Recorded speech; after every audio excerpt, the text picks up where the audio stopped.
Today we are celebrating Jewish freedom as we kindle the lights of Hanukkah. Get your candles ready and let's get ready for some incredible storytelling. And welcome again to Israel Forever Live. Since we started our series, we've been meeting a wide variety of different participants and panelists who have joined our discussion. Some have been rabbinic experts, and some have been people who are talking to us from within their communities about what it feels like to cope with the realities of today. To celebrate today's Jewish freedom, our Hanukkah celebration for Israel Forever Live, we're actually looking at some of the realities that were faced by the Maccabees. These thousands of years ago, we celebrate every year when we light our candles, but what do we know about the lives of those who were worried about the battles taking place in Jerusalem, who joined up the call of Judah the Maccabee as he rallied his troops when he called to them, and we know that he proclaimed, "Oh, my fellow soldiers, if now you fight manfully, you may recover your liberty. Besides such glorious rewards as those of the liberty of our country, of our laws, of our religion, we shall obtain everlasting glory." The everlasting oil has continued to remain lit for over 2,000 years. As we know, it was in 168 BC, before the Common Era, that the Hasmoneans, the Maccabees, carried a successful revolt against Antiochus Epiphanes of Syria, a tyrannical Greek king who led the Seleucid kingdom and attempted to destroy the Jewish religion, to force the Jews to worship pagan idols. Many of our Jewish young men died as martyrs, and the Hashmonaim, led by the elderly Mattathias and his 5 sons, managed to capture Jerusalem and rededicate the temple. The revolt is remembered through the holiday, through the entirety of our 8 days of Hanukkah, and Chanukiot are lit all over the world. For some, it is a symbolic lighting of the candles. For others, it is a much deeper, more mystical experience. Well, some have a big old party. Others just keep as much fried food on hand as they can. But one of the things that's most miraculous is if we're able to inherit the stories that have been passed down from generation to generation. And those stories often get told most by the educators from throughout the Jewish world.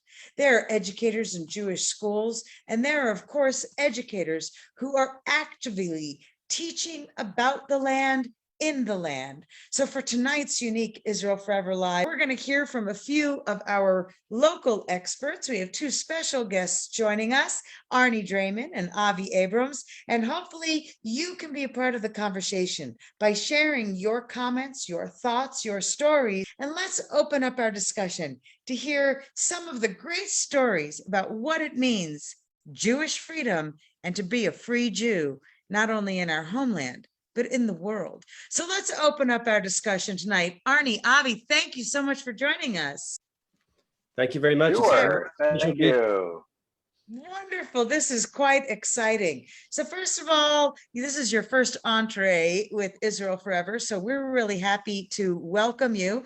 Arnie, why don't you kick us off first? You know, we've shared a lot over, I would even say, the years of being Facebook friends and colleagues in the educational world. When I came to you with this idea of celebrating Hanukkah in this unique way, what was the first thought that came to your mind? Yeah, I was very excited that we even had this opportunity.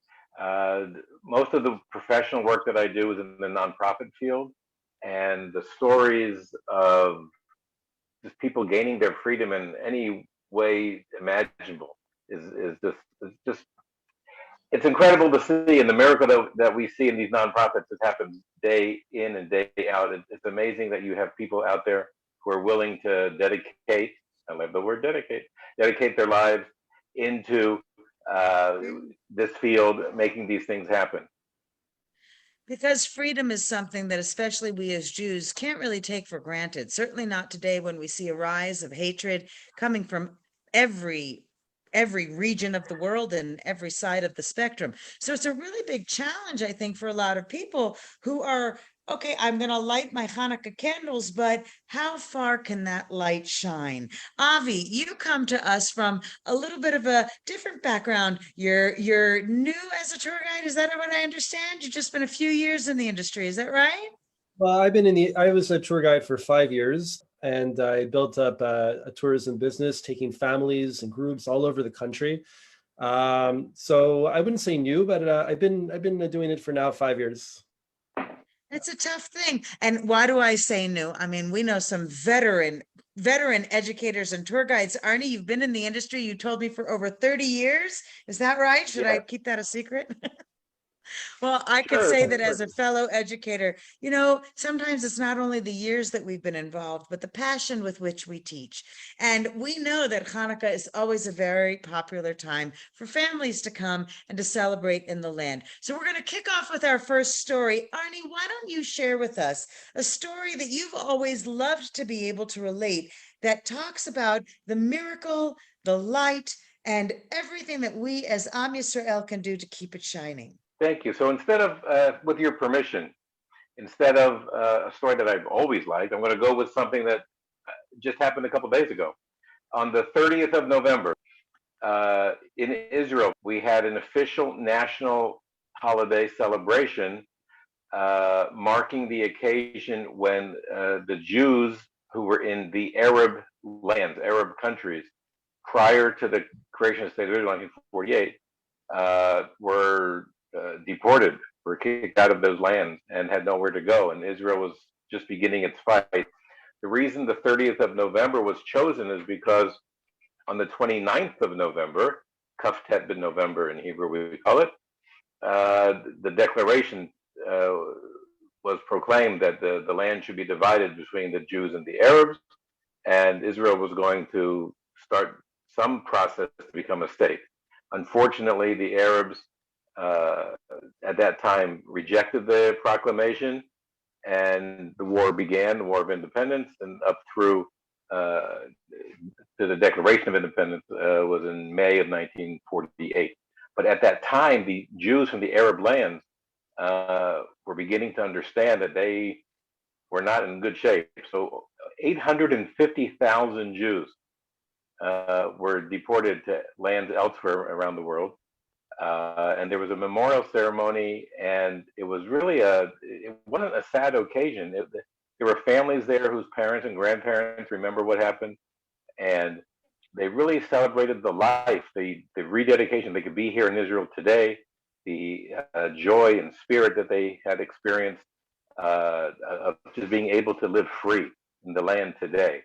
And it was just a very moving ceremony with the ministers of the Knesset government, and the deputy mayor of Jerusalem was there, and they unveiled a statue. It's actually a statue of about 6 or 7 people, children and adults, showing as they were fleeing one of the Arab lands. And the family that the statue was modeled after was actually there for this dedication ceremony. And it was just a very moving, meaningful experience, just the whole thing. And it really ties in the Hanukkah story beautifully, of just being able to, again, to rededicate oneself and to be free in a free land. Incredible. I had actually known about the celebration of the Jewish refugees from Arab lands. The whole of the Israeli population gathered around it. As I understand, schools around Israel even began to implement an increased curriculum program throughout both religious and non-religious schools, because it's that important to remember that Jewish freedom isn't only about segments of the history or segments of the people, but it really relates to all of our children of Israel, the same children of Israel that received their freedom in Yetziat Mitzrayim. You saw that I actually journeyed from the Egyptian border all the way back to where I live in Nes Harim, which is in the Judean mountains. And it was only all of a sudden I realized there I was on Highway 10, which was apparently the exact route that the Jews had traveled on their way from Egypt into the land, only to be told, of course, that at Kadesh Barnea, they should turn right so that they don't go near the Philistines in Gaza, who are filled with hatred. And there we were at Kadesh Barnea, turning right onto the highway to head up towards then the many communities who unfortunately fall under immense missile fire every time our shall we say, neighbors who do not seek peace decide to break the silence with their sirens and their missiles. And so it was pretty shocking to think we can't separate ourselves of the Mizrahim from the Ashkenazim so easily when we try to go back that far in history, whether it's to the Exodus from Egypt or to the expulsion of Jews from the lands to which we had originally been expelled. So that's a pretty amazing thing that we see this happening in Israel again and again. I think we have another piece of news, by the way, about celebrating Jewish freedom. We had another group of Ethiopian Jews who have been persecuted again throughout the decades, but recently have been facing an increase in persecutions in Ethiopia, and another plane load landed. We have also, by the way, the B'nai Menashe Shavei Yisrael brought another group of Jews home to the homeland. So when we From think about India. celebrating the light as it shines, we're doing it through action. Yeah. Yeah, that's amazing. Pretty amazing. Avi, why don't you share with us a favorite story about Jewish freedom? For sure. So, well, first, a little small intro. My name is Avi Abrams. I'm a tour guide here in Israel. I'll tell you a little story from Hanukkah. Now, Hanukkah itself, we all seem to know the basic story of Hanukkah, right? Like the Greeks came to the land of Israel, they persecuted us, we were not allowed to practice Judaism, and, we fought, we won, we eat, we celebrate, and that's sort of like the basic, thing that we all know. And the reason for the fact that most people don't really know the full story of Hanukkah is because simply nobody really knows where to read it. You want to know the story of Passover, you read the Haggadah, you read the first few chapters of Exodus, you have plenty of movies, right? You want to read Purim, you read Megillat Esther. Where do you find Hanukkah, right? So we know that there are some of the secular sources are in the book of Maccabees, the works of Josephus Flavius, a famous Jewish historian from the first century. But what about Jewish sources? Okay, the time of Hanukkah is already after the time of the Tanakh, because this was after the period that prophecy had ended. The reason why we have the Tanakh, the reason why it's written down, is because it was written down by prophets. Prophecy ended in the first generation in the Second Temple period. This is already in the middle of the Second Temple period, a couple of centuries into that time. So it was not recorded in the Bible. It was not even recorded in the Mishnah or the Talmud, because apparently the rabbis at that time were not so keen on the Maccabees. Not that they didn't like the Maccabees, but the Hasmonean dynasty were not so kosher, let's put it that way. There were some controversial events that took place in the history of the Maccabees that made the rabbis apprehensive to write about it too much in the Talmud. It is mentioned briefly in the Tractate of Shabbat.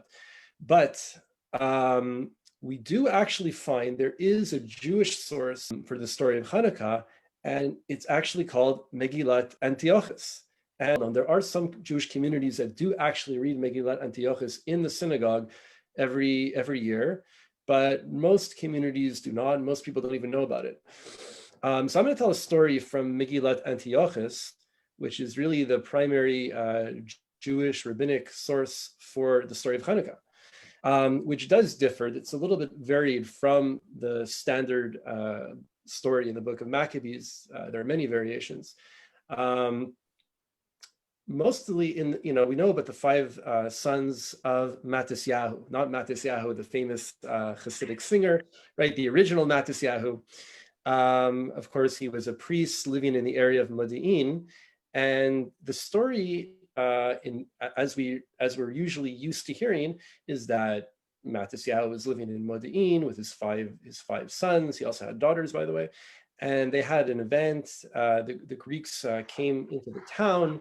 They wanted to set up an idolatrous, like an altar for idol worship.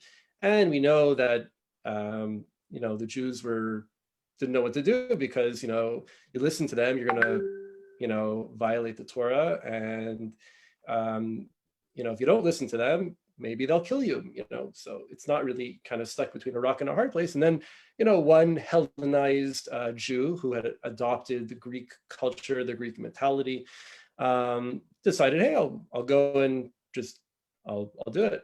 And he slaughtered, I think it was a pig. And then Matisyahu came and slaughtered him. And then the Greeks fought with the Jews. And that was the beginning of the story with Hanukkah. In the standard version, the Megillat Antiochus, we hear about a little bit of a different version of how this whole story began. And it wasn't in Modiin, but in Jerusalem, in fact, in the temple.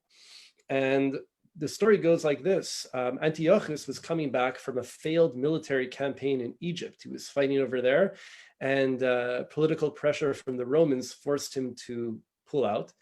And he comes back to Jerusalem. He's very upset. And he sees that there are a bunch of Jews that are rebelling. They're not happy. They're protesting. Jews not being happy. I know it's hard to believe. But so they make a protest. They fight, and Antiochus, he sends a general by the name of Nicanor to suppress this rebellion. Many thousands of Jews are killed.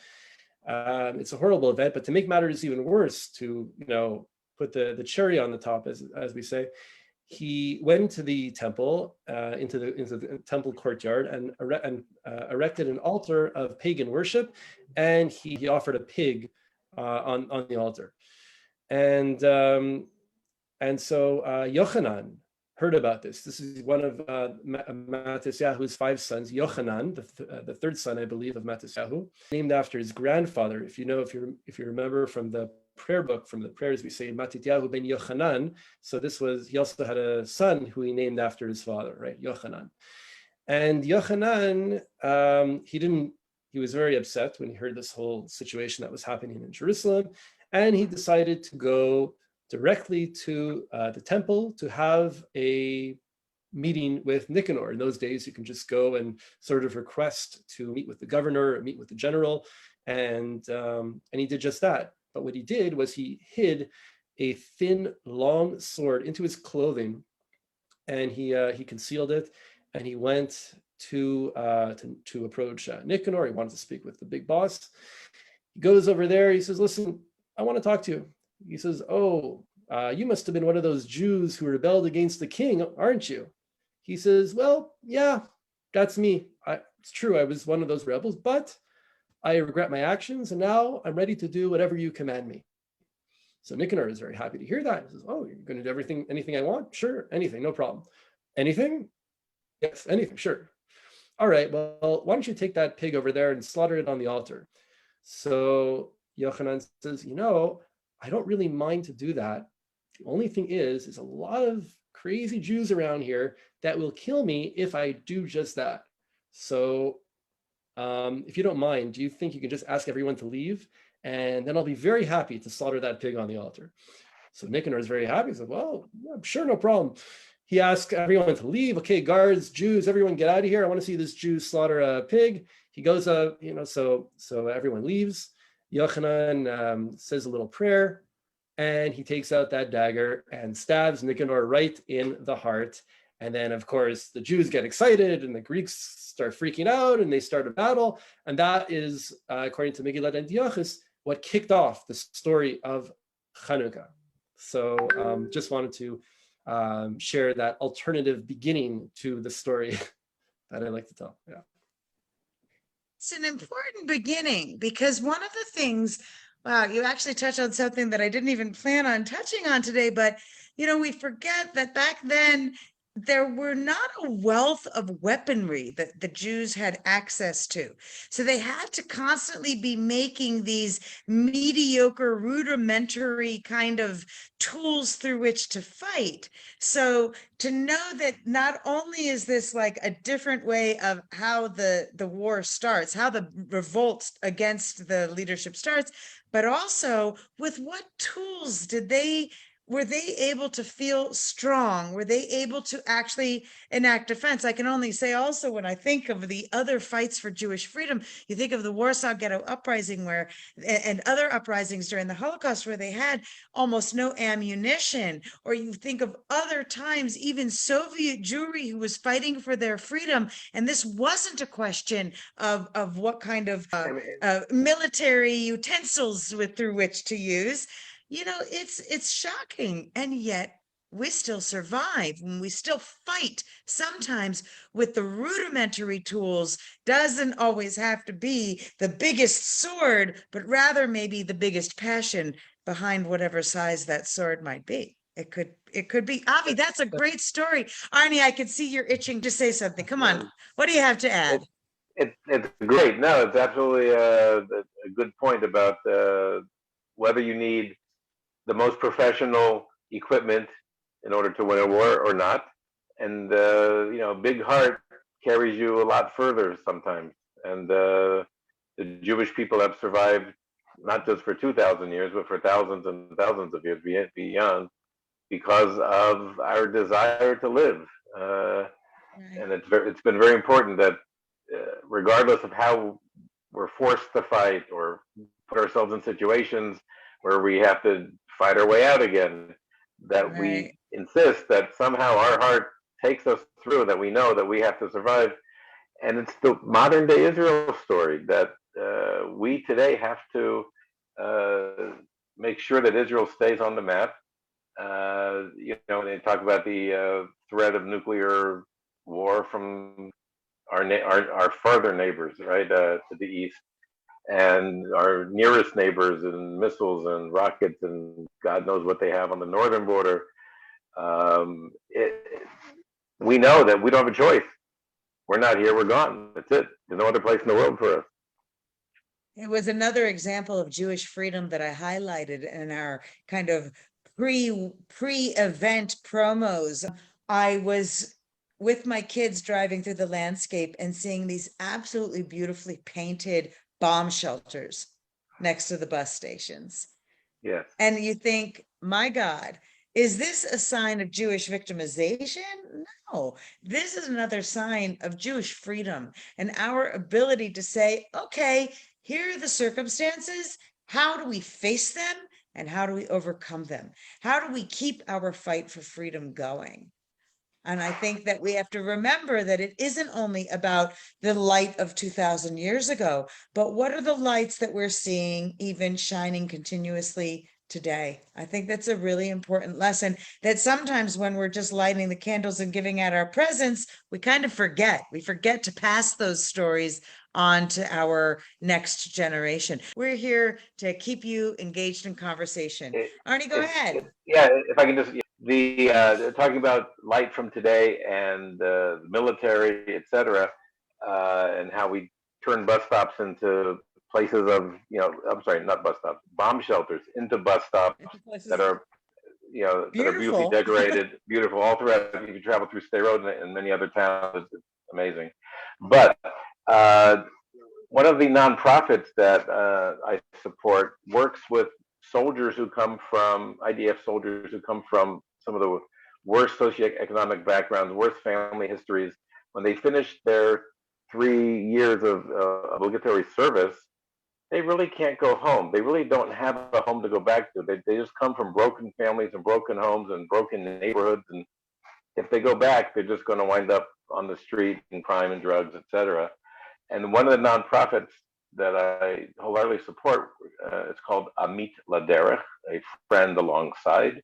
They assign these kids, I mean, I call them kids, right? They're, 21, 22 years old. A mentor, somebody who's had life experience, who can just kind of be there for them and help them for the next 12 months, help them with financial decisions, help them with educational goals and decisions, help them. These kids have no idea even how to open up a bank account. They've come from the worst of the worst backgrounds, and here's a chance for them to actually do something good. And I look at it and I see, here are the warriors who were fighting on our behalf to keep us safe and free. it's our turn to help them. And there's such a, you talk about the shining light and brightness in the darkness. Otherwise, they just go back into the darkness. And here's a chance for them to get ahead in life. And I see dozens and dozens of them every year, just making inroads. Some of the foundations that I work with send scholarship money for them to go to higher education, help them with just basic things, books and book bags and clothing and etc. The things that we just take for granted usually in our lives, but it's just Exactly. it's a story that should be told every year when you light a candle. That one of these candles is for those soldiers who, this year will be finishing the army, and they need a little help to make it in the rest of their life.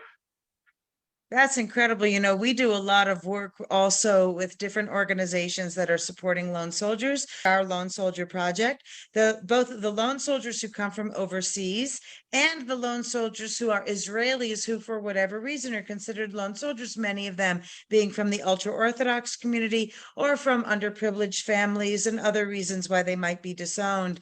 Actually, while I was on that Egyptian border, we got, of course, my children and I, the opportunity to speak with some of the soldiers and to ask what it felt like for them to celebrate Hanukkah while standing there on the Egyptian border. And they said that they do not miss a beat. They make sure at every single spot along the highway, they actually will call each other on their walkie-talkies so that each of them are lighting candles together. Now, I was amazed to find that there were actually a couple of lone soldiers in the groups that we were meeting. One was from the Czech Republic. Another, where did he mention he was from? And not your typical countries. And that's another beautiful message that we do, that we do want to remind people that we have to celebrate the Maccabees of today. And they might be our soldiers, they might be our lone soldiers, but they might also be just the family living. I'm a part of a lot of Jewish homeschooling networks. And sometimes I meet these people living in homesteads in Montana and random places. And there they are teaching about the importance of Jewish identity and Jewish freedom. And you think, wow, here these soldiers are calling from post to post so that they can light together.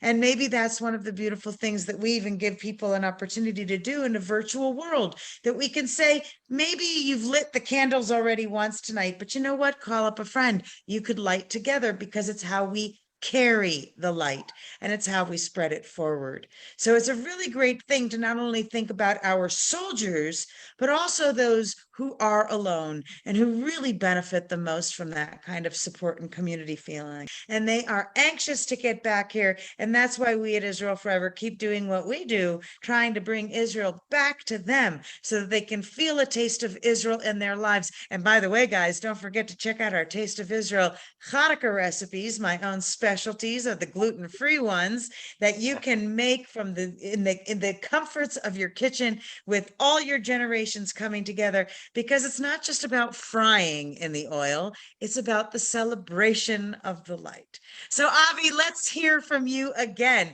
What other story do you have to share with us tonight? Sure. The whole theme of Hanukkah, transforming darkness into light, taking difficult situations and making the best of it, and that's a beautiful thing. That's exactly what the message of Hanukkah is all about. So what you're talking about, all the activities that you guys are doing, it's really fantastic, and it's really along the theme of Hanukkah.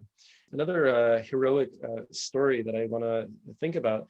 It's not exactly about Hanukkah, but we're talking about the stories, Jewish stories of freedom from Hanukkah onwards. So if you fast forward history a little bit further, about 300 years after the story of Hanukkah, Jews found themselves again in a very similar situation, right? Hanukkah was a time when Judaism was basically outlawed, right? Torah study, Shabbat, Kashrut, all these things, circumcision, they were all prohibited. So that happened again, actually 300 years after the Hanukkah story, right? We had the time of the Maccabees, and then we had a Jewish kingdom that lasted for 100 years, and then we had, eventually we had the destruction of the temple. There was a time we had within 60 years 3 Roman Jewish wars in which 2 million Jews both combatants, but mostly non-combatants, were killed. And that's a staggering number. I mean, we all know, of course, about the Holocaust, but the warfare that took place back then, I mean, 2 million Jews between the First Roman Jewish War, in which the Second Temple was destroyed, and then the Bar Kokhba, and then the Kitos War, which mostly took place in the diaspora, but also a little bit in the land of Israel. And then finally, the Bar Kokhba revolt was the final blow. Still, by the way, the Jewish community managed to remain the majority population in the land of Israel until about the 5th century, when it started to become more diminished in numbers. But I want to go to the time right after the Bar Kokhba revolt, because what happened after that time, after there were three Jewish rebellions against Roman rule within a period of 60 years, the Romans had it by that point. Hadrian was the emperor at that point. And he said, okay, guys, that's it. It's time to find a solution to these, crazy Jews. I mean, they keep fighting and rebelling. What's going on? Why are they so against Roman rule? What's the whole story here? Why can't we control these Jews? And so they got an emergency cabinet meeting together, and they basically decided, well, the Jews are different than everybody else. Everyone's worshiping idols. The Jews have this long-lasting tradition of monotheism and all these different practices that nobody else does. So it must be Judaism. That must be the cause of all these issues, right? So they started to, not only outlaw Judaism, but by the way, it was at this emergency cabinet meeting that Hadrian's advisors told him that one of the best ways to take Judaism away from, to take away Jewish identity away from these people is to change the name of the land of Israel. At that time, Israel was called Judea, Yehudia in Hebrew. And the reason we're called Jews is because the name of the country was Yehuda, and the people who lived in the country, Yehuda, were called Yehudim. That's why we're called Jews. So the name Judea was changed. The advisors of Hadrian asked him what would be the best name for this place. And Hadrian said, well, why don't you choose a name that has to do with the worst enemy of the Jewish people throughout history? So when we go back to the stories of David and Goliath, Goliath was a Philistine, and there were many wars that took place between the Jews and the Philistines. So they say, let's call the country Philistine, right? In the Roman vernacular, Philistia became Palestina, or Palestine in English. So this is actually how that name came into the historical record. There's other versions of how that happened, but that's one of the main historical scholarly versions. So anyways, this was a very difficult time, as you can imagine, for the Jewish community. It's very tough to be Jewish when you can't practice Judaism.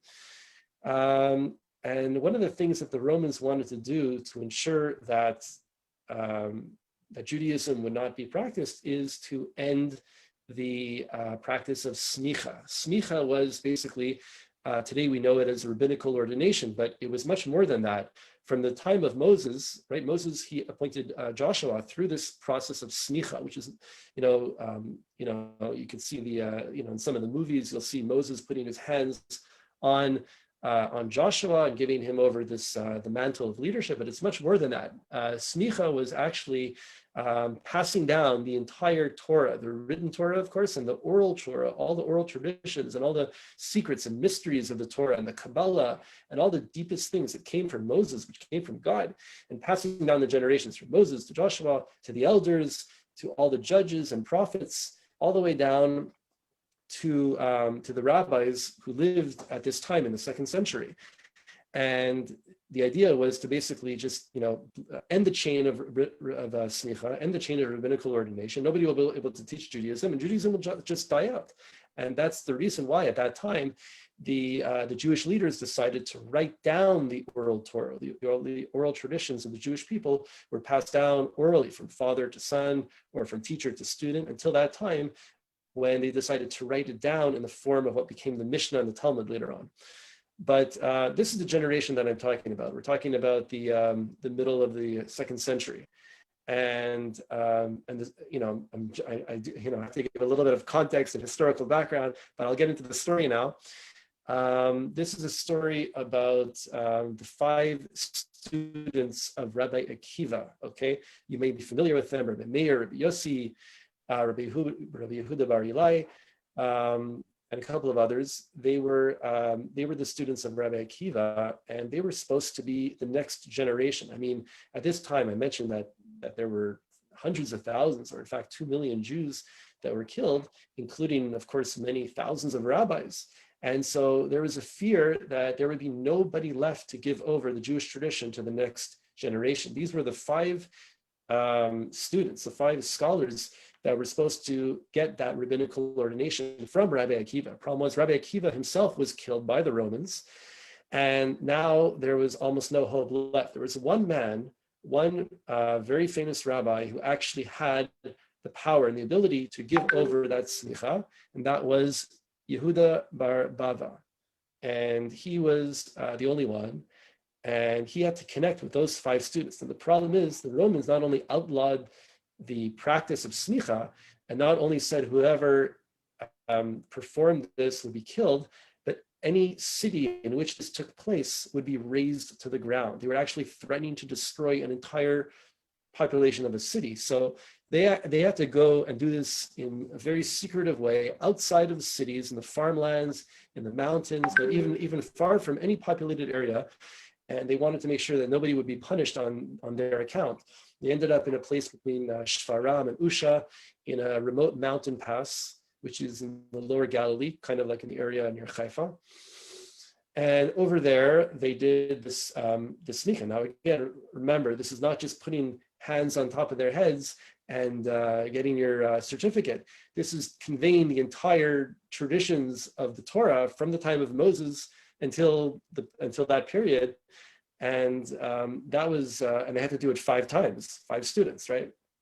So they had to do that, and they had to make sure that the Romans were not going to see them. So Yehuda Bar Bava was successful to do this smicha process, but right at the end of it, there was a legion of Roman soldiers that came into the area, and they had to flee, they had to run for their lives. And Yehuda Bar Bava at the time was 70 years old. He was an elder man. And the students were more easily, they were able to run. So they took off and they ran away through this like narrow passageway. And Yehuda Bar Bava wasn't able to do it. So he blocked the passageway. His students were pleading with him, come, you can come with us. We can carry you. He says, no, it's not my place. You have to run. You have to save not only for yourselves, you have to save the entire Jewish people. Run not for yourselves, entire Am Yisrael, because you're going to pass over the torch of the Torah, the torch of Judaism, to the next generation. And so he blocked the Romans, and there was, the Talmud talks about how miraculous it was that his body kind of like became a stone, and he blocked it out, and the students, they ran off. I mean, I'm personally like a Star Wars fan, so for me, if anyone's familiar with episode 8, The Last Jedi, when Luke Skywalker is just standing there and battling, and that gave the opportunity for the rebels to get out, right? So that's kind of like, if you could illustrate what that was like, that would be a mashal, like a parable. So yeah, so obviously Yehuda didn't make it, but the next generation survived, and the Torah continued to be taught. Eventually these decrees were annulled, and Judaism flourished in the land of Israel for another few centuries, and eventually to spread to other diaspora communities around the world. And thanks to this story of Jewish freedom, we have our freedom to be Jewish today. That's incredible. What an overview of so many different elements of history, but the way that you tell it really is like many different stories woven into one that actually we could then break up into individual pieces that anyone who wants to can pass on in their own way. I think there's something pretty cool about being able to focus the stories and yet to branch outward with the message. I think that that's possibly what was intended by the mitzvah of spreading the light. Back in the day, if I understand correctly my own history, the tradition of lighting the candles was supposed to be specifically in a public place so that other people would be able to see the miracle being publicized. Well, I always wondered to myself how many people could describe the miracle. At what point did it become the lighting was the tradition, but the stories got lost. And I can only imagine, because there's a fascinating element that on one hand, there are parts of Jewish history, times in Jewish history, where we light the candles and we're able to show it to the world.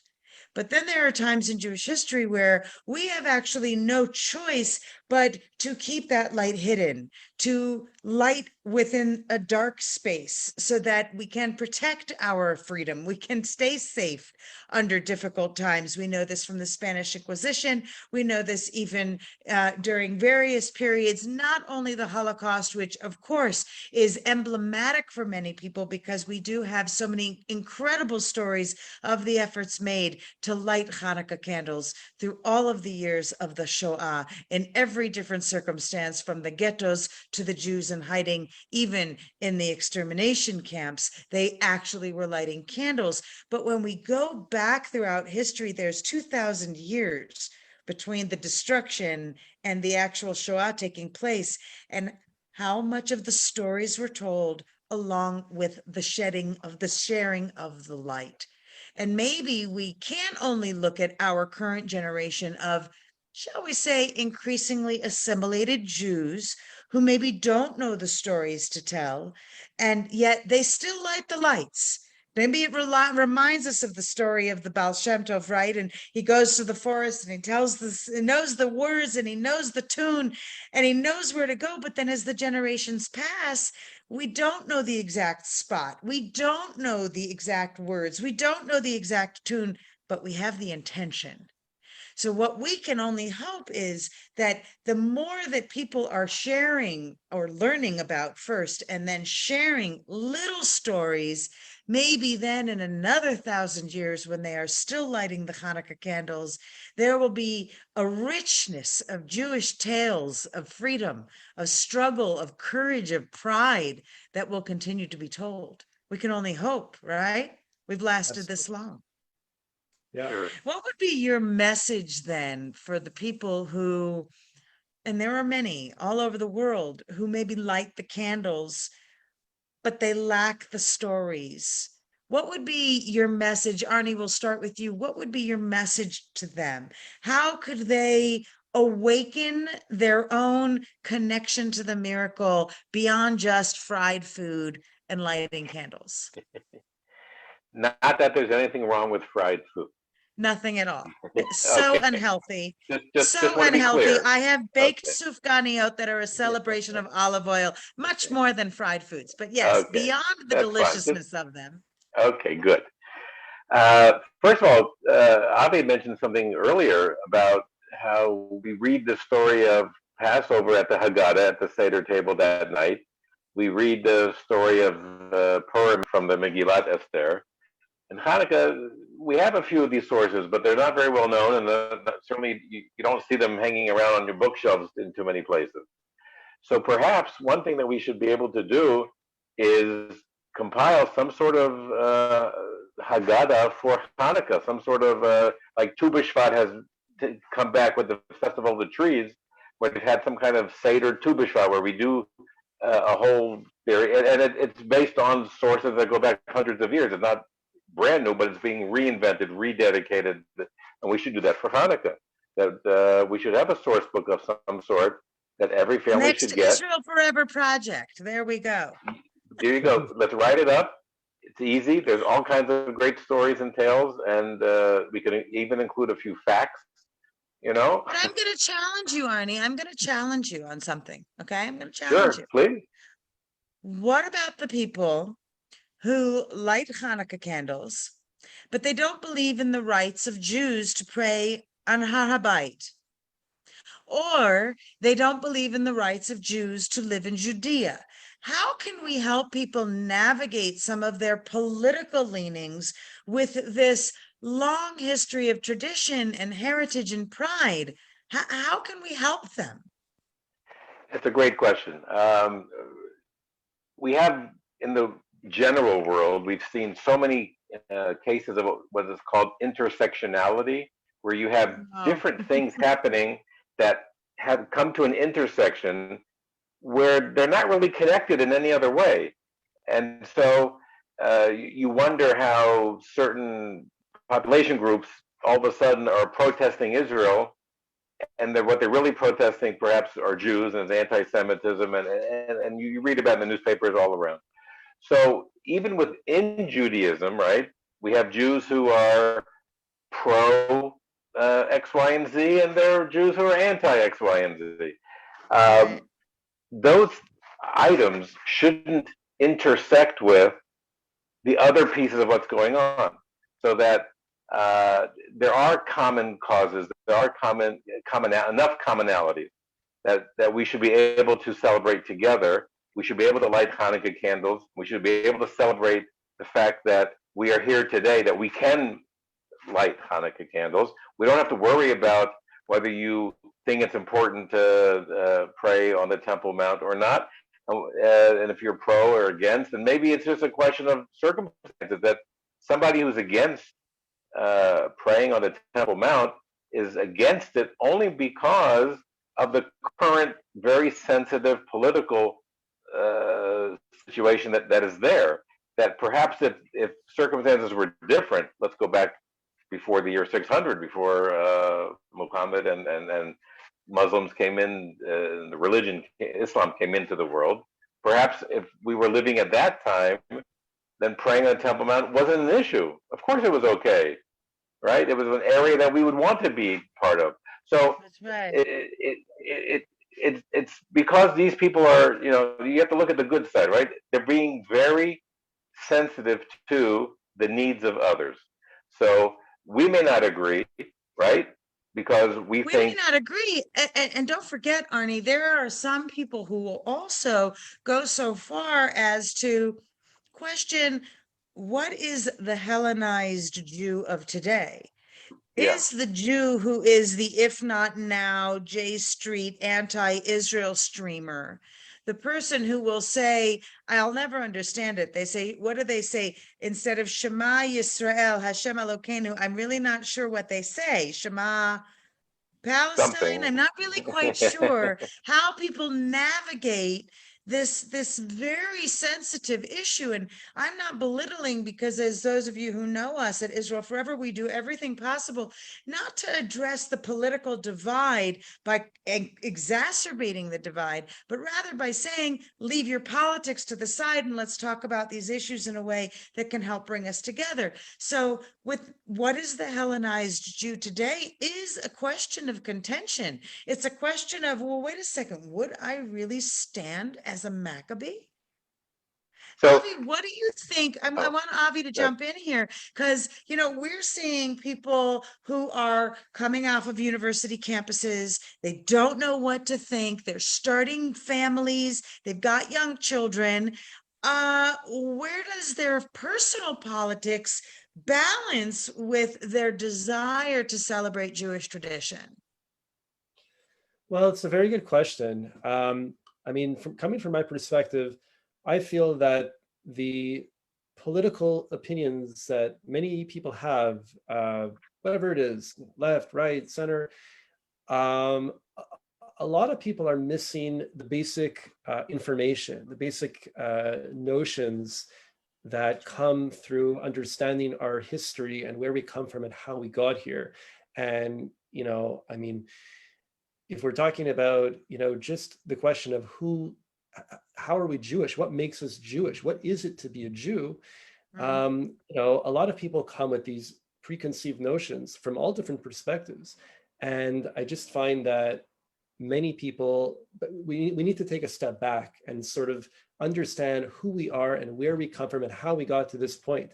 And that the story of the Jewish people is something that is not in the history books. It's really the story of who we are, who our grandparents are, who our great grandparents are, because whether we came from Iraq or Yemen or Poland or Russia or Morocco, all of us are rooted, all of our ancestors came from the land of Israel. We need to understand how we came from the land of Israel, how we got to these other places, how we formed these different Jewish cultures and these different Jewish opinions.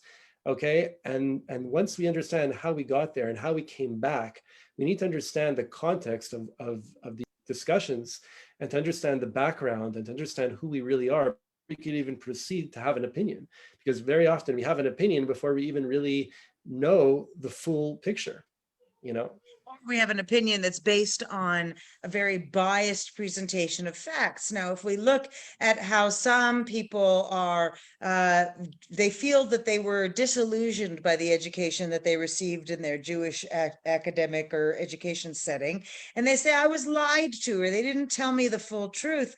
I think you touch on a very important word, which is the term context.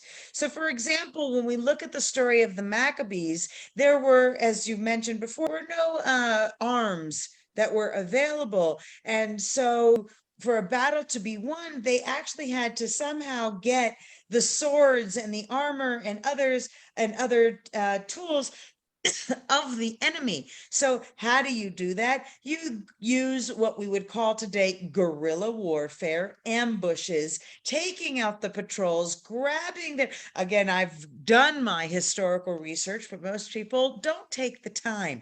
But if we look at these, what we'll call hit and run tactics that were used by the Maccabees, it was a way of them gaining strength and keeping the enemies quite confused. Well, if you look at it through a modern lens, and you lack that context of this was the military way of the day, it's very easy to look at the Maccabees, and I'm not sure if you've heard, but well, wait a second, I'm sorry, but the Maccabees are terrorists in many interpretations of today. And you see, it's so easy to throw out these words, guerrilla, terrorists, and if you don't have context, and you don't have basic literacy of how to internalize the history you may be learning, then it's very easy to universalize the message, to make Hanukkah nothing more than lighting candles, and to make the message very superficial almost, where, yes, it's about Jewish freedom, but Jewish freedom devoid of depth. And I think what we've tried to accomplish tonight in our bringing people together through your stories is, let's give that freedom, that appreciation of it, a little bit more depth than maybe our viewers had before joining us tonight. Terrific. I want to mention, by the way, one thing, because both of you touched on the fact that actually there's no really a historical place that you can go to. Do you know, by the way, the one group of Jews in the diaspora who do have a canonized book of Maccabees? The Ethiopian Jewish community. It's Nice. actually called the Maccabean in Amharic in their language. And it's exactly the theme of the classic story. And it's their history book. And every year they would read it. So maybe, Arnie, we don't actually have to start from scratch. We just have to Great. start gathering the stories that have been told, maybe just not only within the formalized structure of Jewish education, but rather looking at Jewish memory and looking at Jewish cultural identity. What does it mean to be a part of a people who's carried on a legacy for over 2,000 years? Terrific.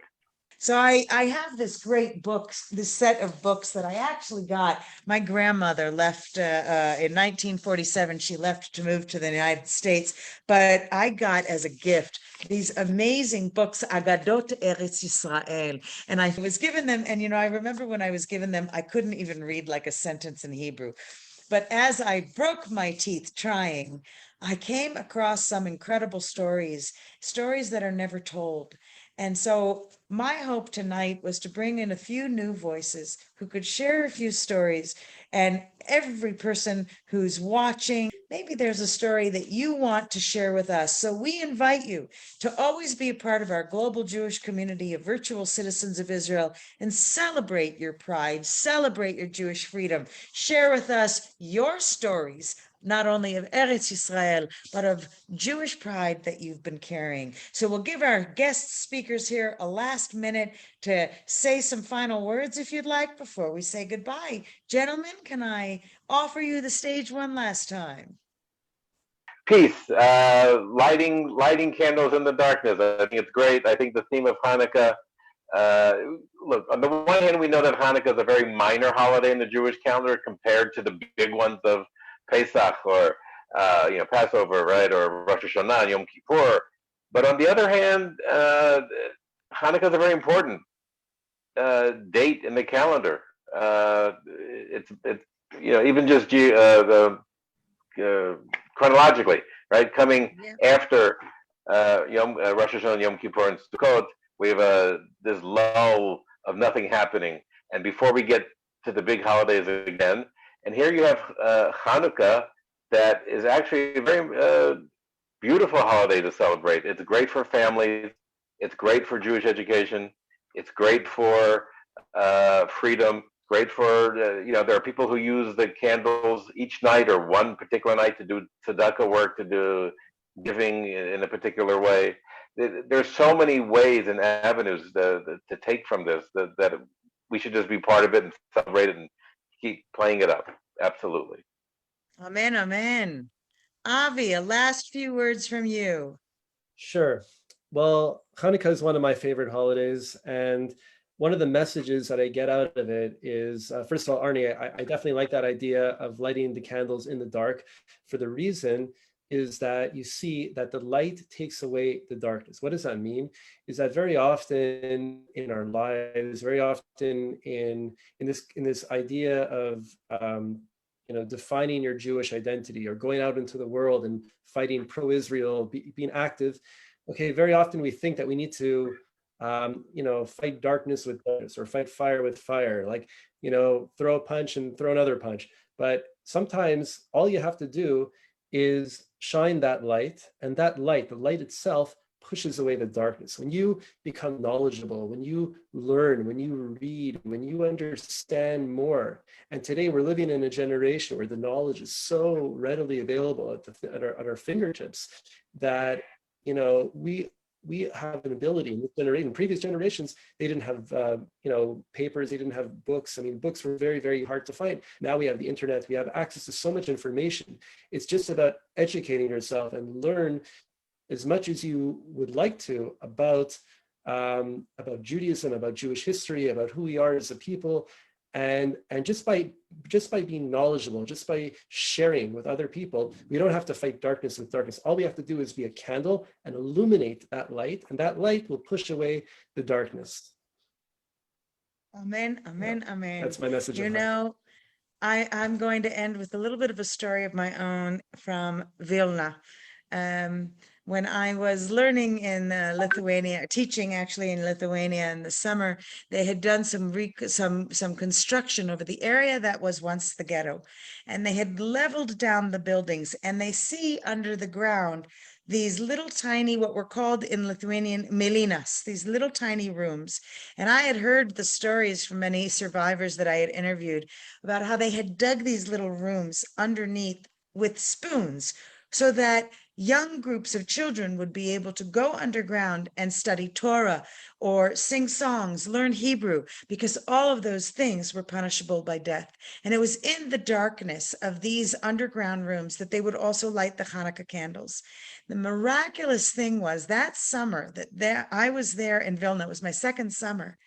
There they were opening these up, and what did they find inside? Hand-carved sivivon, dreidels, that were made and little bits of like what were a Chanukiah. Because when we talk about lighting a candle in the darkness, it's one thing if we're living free and we're lighting the darkness and we can sing the songs and be happy. We have to remember that in every generation, not only who will tell of the great things that befall us, but who will also carry it on. And I know Blumka Katz, who was a survivor, she's since passed, who at the time was 15 years old, and she would go under these rooms underneath the ghetto, and she would teach 4 or 5 little kids, and they would whisper the songs in Hebrew.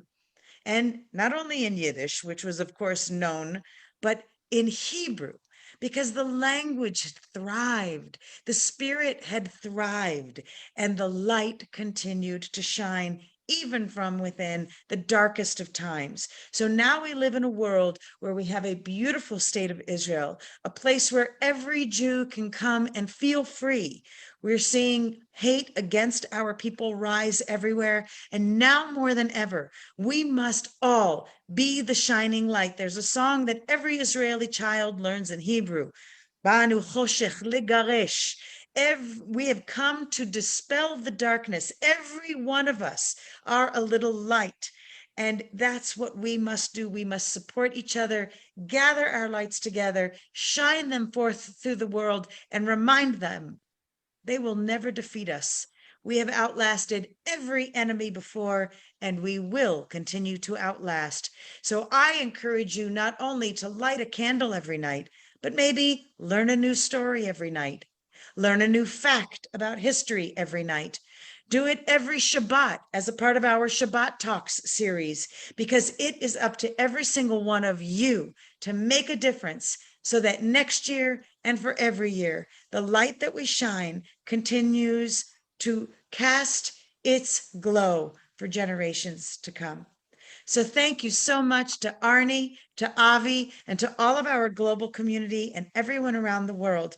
May we protect Jewish freedom today, tomorrow, and forever. Thank you so much for joining us. Chag Thank Sameach. you. Chag Thank you Sameach. very much. Sameach, happy Hanukkah. Happy Hanukkah.